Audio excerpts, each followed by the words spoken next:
Hello everyone, we are Echo Chorus, a Japanese women's choir with a history of 31 years in the Bellevue and Seattle area. We are proud to be a part of the local Asian community and honored to be participating in Japan Fair 2021. Today, we hope that our songs will reach many people virtually and bring joy and a taste of Japan. We will perform songs that make you feel nostalgic for Japan and songs that you will want to sing along with. Please enjoy. Our first song is called Iroha ni Tsuneko-san. This song is based on Iroha Uta, a poem about old Japanese letters. This song's light and playful rhythms might get stuck in your head. You can imagine a child is dribbling a ball while singing this song. Please enjoy the feeling of satisfaction as the canon perfectly aligns at the end of the song.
Our next song is called Oborozuki-yo.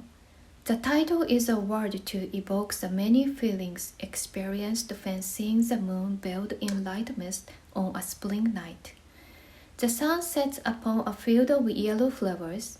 Distant mountains are shrouded in mist. Lamps begin to light the homes. Frogs start croaking in their nightly chorus. Temple bells toll. Let these feelings surround you with Oborozuki-yo.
Next up, we have Natsu wa kinu, which means summer has come.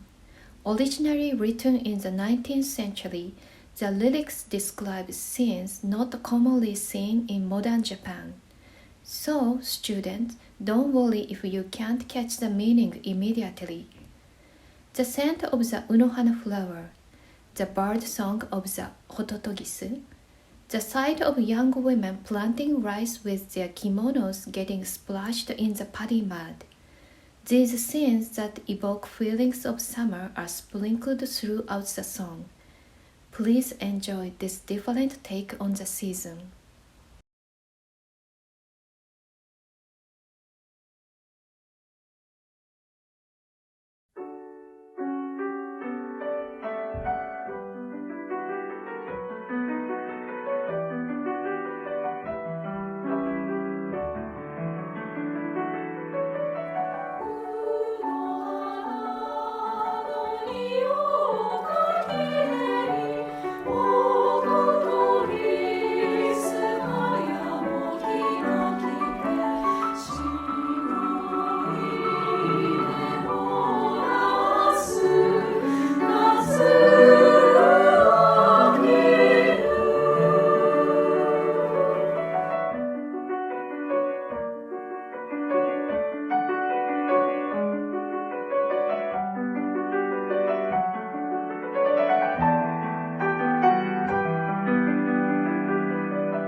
Songs depicting all seasons in Japan are featured at Echo Chorus 30th plus 1 year anniversary virtual concert. Check it out by searching for Echo Chorus Seattle Virtual Concert. We have more virtual chorus videos on our YouTube channel, so go subscribe and like the video. Do you love singing? We always welcome new members. If you are interested in singing Japanese songs and are able to take instructions in Japanese, please contact us at this email address. More information is available on our website here. You can also follow us on Facebook to learn about our recent activities and future performance.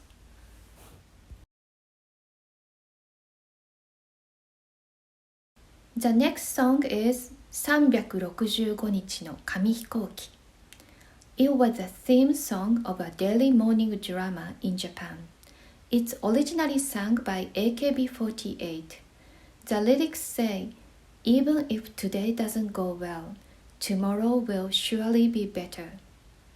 Its forward-looking lyrics make this song popular with people of all ages. AKB48 performs this song with a dance that incorporates some Japanese sign language. So we also gave it a try.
The last song is Furusato. Last year, we had planned to sing this song to conclude our 30th anniversary concert, which had to be cancelled due to the pandemic. This is also the first song we sang when we started online rehearsals. It's about fondly remembering faraway homes and families. Please enjoy Furusato.